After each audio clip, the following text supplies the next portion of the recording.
Welcome to the SVG TV News for Tuesday, December 6th. I'm Khalil Cato with the details. Minister of Tourism Carlos James says the period of uncertainty over the last 2 years has taught a lesson of how fragile the tourism industry is and the importance, from a policy level, to focus on sustainable livelihoods and sustainable tourism. Minister James was at the time addressing an award ceremony hosted by the Ministry of Tourism last Saturday night to conclude Tourism Month celebrations observed under the theme, Tourism is Everyone's Business. Live it, love it, embrace it. And I'm hoping that the experiences that all of us would have learned, importantly, how to recover, bounce back, and build back better and stronger and more resilient in a period of future uncertainties within the tourism sector. As Minister of Tourism, I could not have had a more important ministry because of the importance of tourism to livelihoods. And when I look around and I see the taxi operators and the tour guides, the more important pillars of the sector, the trickle-down effect, which would naturally occur when there's visitor arrivals and foreign exchange earning. This sector is responsible for putting food on the tables of far more people in the country than any other sector within the economy. And we do it at a faster rate. Coming out of the period of COVID and the volcano,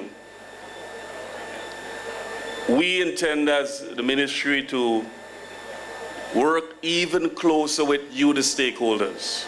James says with the expected period of transformation for tourism in SVG, including the addition of close to 1,000 rooms to the current room stock and daily international flights from the first quarter of 2023, he anticipates a complete transition of the tourism sector on the mainland of having a more robust tourism industry. It clearly would require us to have more transportation, public transportation on the roads, even late at evenings. Our transportation sector would have to change. You go on the road at 7, 8 at evenings, you can't get a passenger van. But there are people who will be leaving the hotels at midnight, and the last shift will need to get to their homes in Glen, in Rose Hall, in Sandy Bay, in Georgetown, in Chateaubriand. And that's one aspect of the transition that is coming. I'll give you an example of the requirement within the sector, and I'm putting the charge on you as stakeholders to brace yourself to put a lot more investment within tourism. In January of 2023, we have 2 large ships coming to Port Kingston.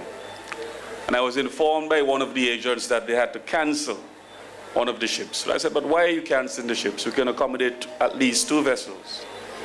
I said, well, Minister, if we were to allow the ship to come, we don't have enough buses that are assigned to the tourism industry to take them on land tours.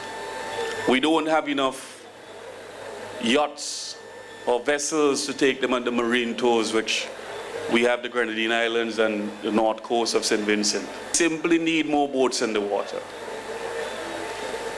We need more coaster buses on the roads when the tours are taking place. The tourism minister says there is also the need for more adventure tourism activities on the island, and tourism stakeholders must position themselves to take advantage of the numerous opportunities to be derived from the industry.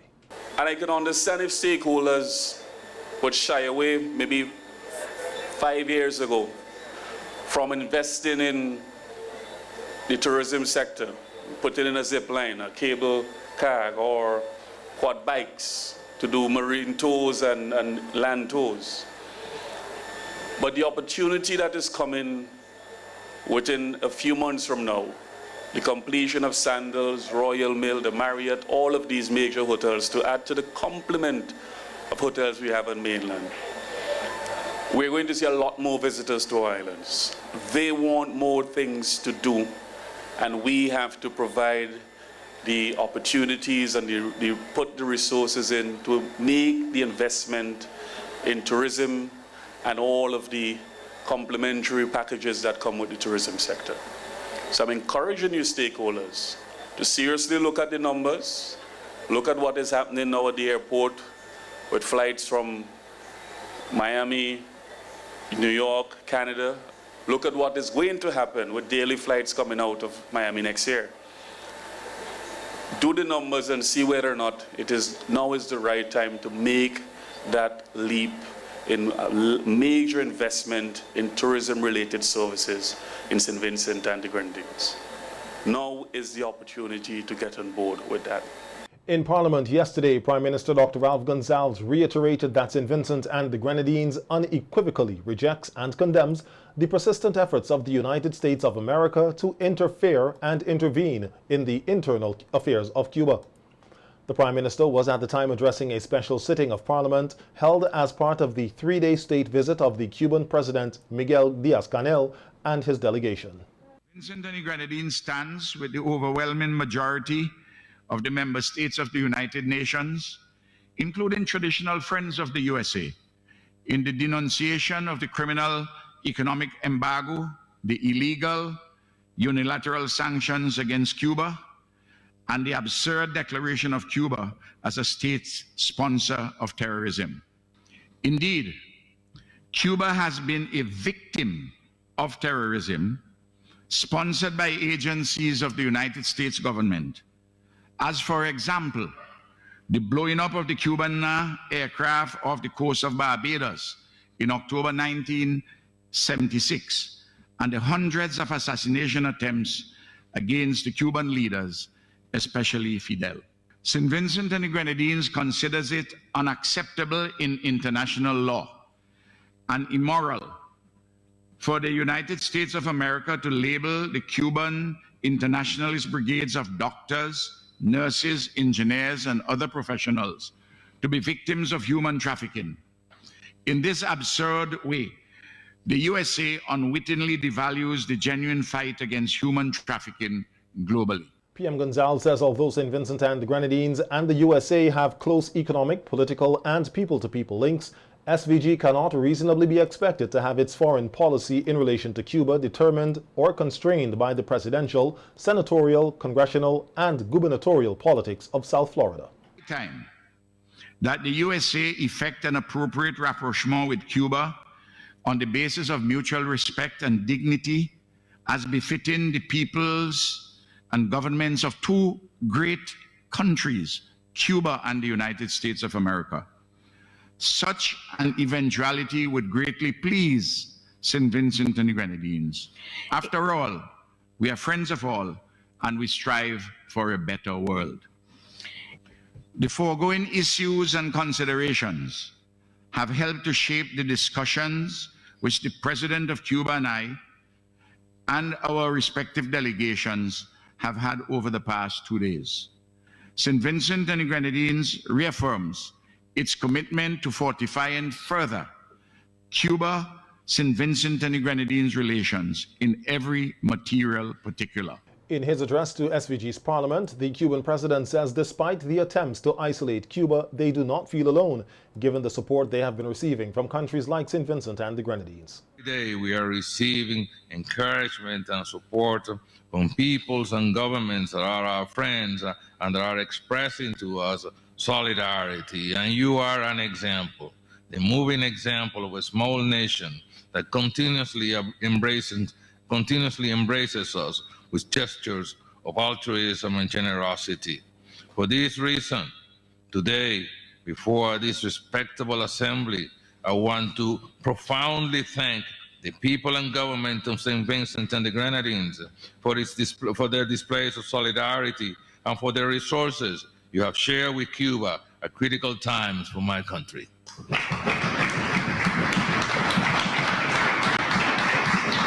Respaldo invariable en las Naciones Unidas a la resolución de condena a esta cruel política.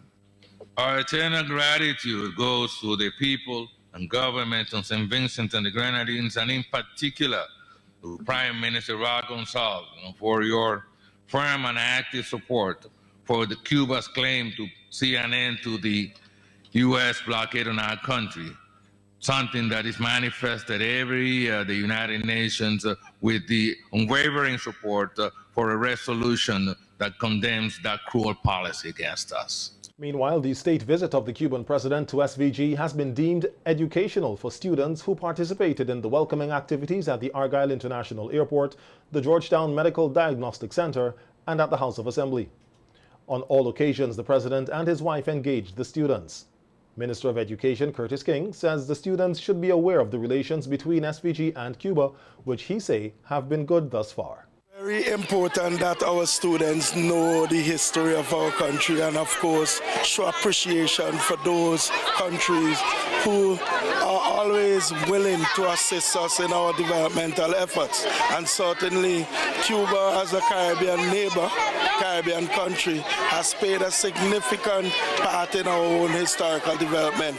But certainly in the modern period, Cuba has been one of our long-lasting friends who have done tremendous work with us in developing our country, and it is very important that our students are aware of these efforts and show their appreciation. So I'm very happy that they're here, and I know it was a great experience for them meeting one of our leaders in the Caribbean region.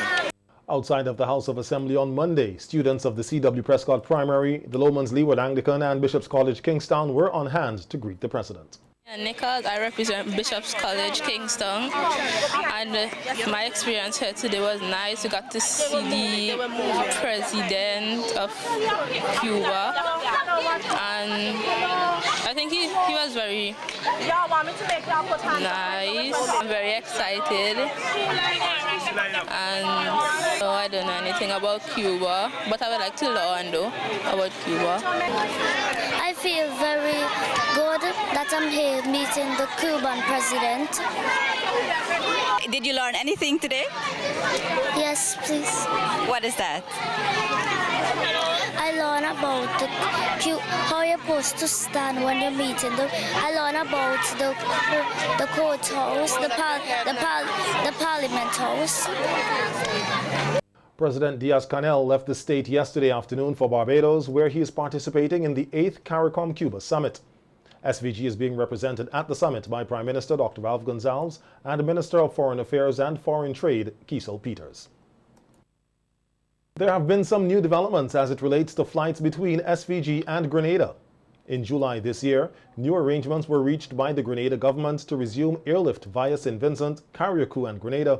However, as we hear in this report from GBN Television, SVG Air has encountered a technical issue. SVG Air, which operates the Twin Otter aircraft, has said in a statement that it has been forced to take the aircraft out of service because the engines were damaged by gravel and grit.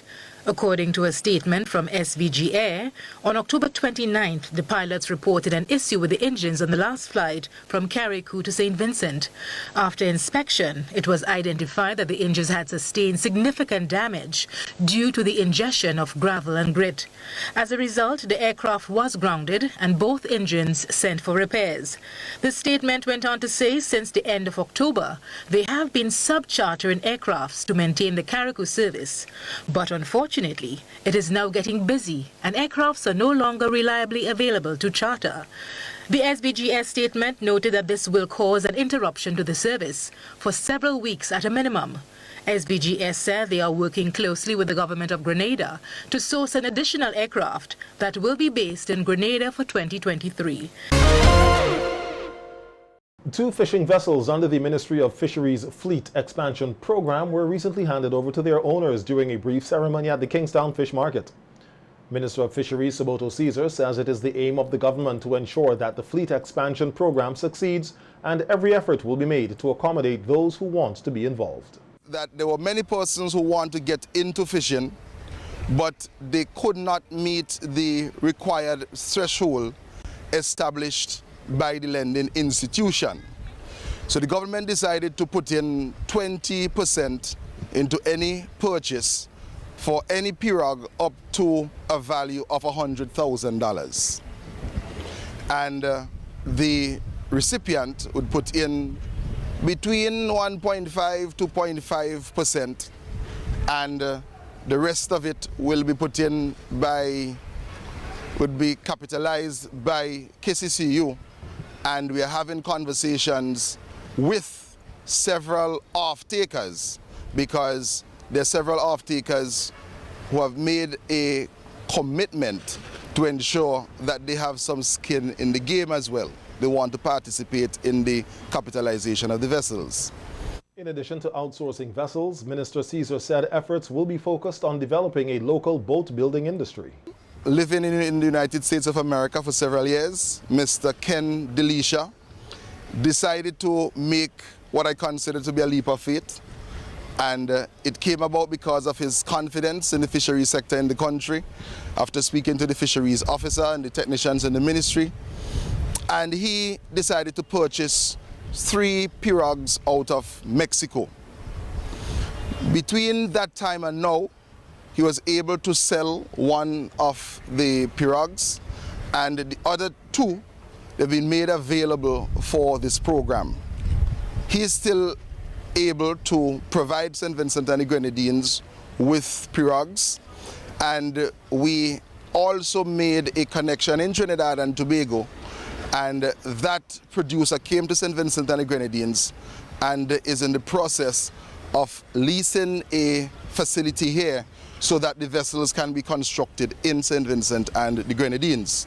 It is very important, if we can, to ensure that we develop a boat building industry in the country, and not only to focus on the building of pirogues, but to graduate to the building of tuna vessels. The Agriculture and Fisheries Minister also announced at the ceremony that another presentation was made to the Kingstown Cooperative Credit Union Limited, KCCU, on lending to the fishing community an additional $5 million EC for a tuna expansion program. One was the focus on the pirogues, and the sum of $1 million, we dedicated that in phase 1 for persons who wanted to utilize the smaller vessels. There is going to be a phase 2 in 2023 for an expansion of the pirogue fleet expansion initiative, and that will be capitalized by $500,000. And in 2023, we are going to see the capitalization of the tuna fleet expansion initiative by the sum of $5 million. To date, we have approximately 85 applicants for pirogues and 4 applicants for tuna vessels. This morning I had a conversation with a potential purchaser at the ministry, and it is his intention to put in as much as $200,000 as his counterpart funding. We had the discussion yesterday with KCCU, and we're looking about advancing approximately 50 to 60% of the value of the tuna vessels. There are persons, I am aware, have already made deposits on these vessels. For example, there is one fisherman, he made a deposit of $34,000 already.